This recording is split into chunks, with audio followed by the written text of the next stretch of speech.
جس قرآن کو ہم نے ترک کیا ہوا ہے آج، اے میرے عزیز بچوں، آج کی محفل کے بعد میں سب سے کہوں گا عہد کر کے اٹھنا کہ اے اللہ مجھے اس وقت تک موت نہ دے جب تک میرے سینے میں قرآن کا کوئی حصہ نہ آ جائے۔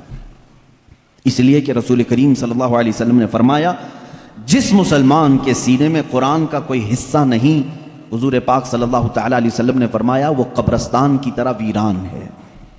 جس گھر میں قرآن کی تلاوت نہیں ہوتی وہ گھر ویران ہے، خراب۔ حضور اکرم صلی اللہ علیہ وسلم نے فرمایا وہاں سے فرشتوں کی دوری ہوتی ہے اور شیاطین اور سرکش جنات ان کے گھروں میں بسیرا کرنے لگتے ہیں جن گھروں میں قرآن کی تلاوت نہیں ہوتی۔ قرآن کا ایک حصے سے مراد چند آیتیں، چند سورتیں بھی اگر تمہیں یاد ہیں، انشاءاللہ العزیز آپ اس کی فضیلت کے ساتھ قیامت کے دن شفاعت کے مستحق بھی ہوں گے۔ قرآن کا تھوڑا حصہ بھی اگر تمہارے سینے میں موجود ہے، اس لیے کہ اللہ کے حبیب صلی اللہ تعالیٰ علیہ وسلم سے صحابہ اکرام نے فرمایا، عرض کیا آقا دنیا سے جانے کے وقت سب سے اچھی چیز کیا لے کر کے جائیں اس دنیا میں؟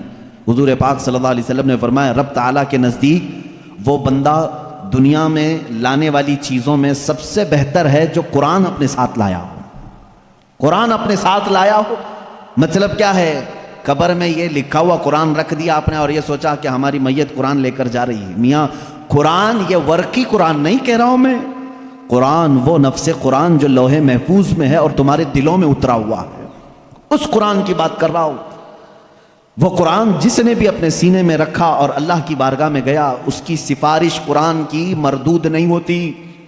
رسول کریم صلی اللہ تعالیٰ علیہ وسلم فرماتے ہیں دو چیزیں تمہارے عمل میں سے، تمہارے عمل جتنے بھی ہیں دنیا میں، جیسے نماز، روزہ، حج، زکوٰۃ، خیرات، صدقات، یہ سب جو اعمال ہیں، ان سارے اعمال میں سے دو عمل ایسے ہیں، حضور پاک صلی اللہ علیہ وسلم فرماتے ہیں وہ قیامت کے دن ان کو اللہ تعالیٰ شکل دے گا، انسانوں جیسی ایک شکل، اور وہ اپنے ساتھی کی سفارش کرنے کے لیے جھگڑا کریں گے۔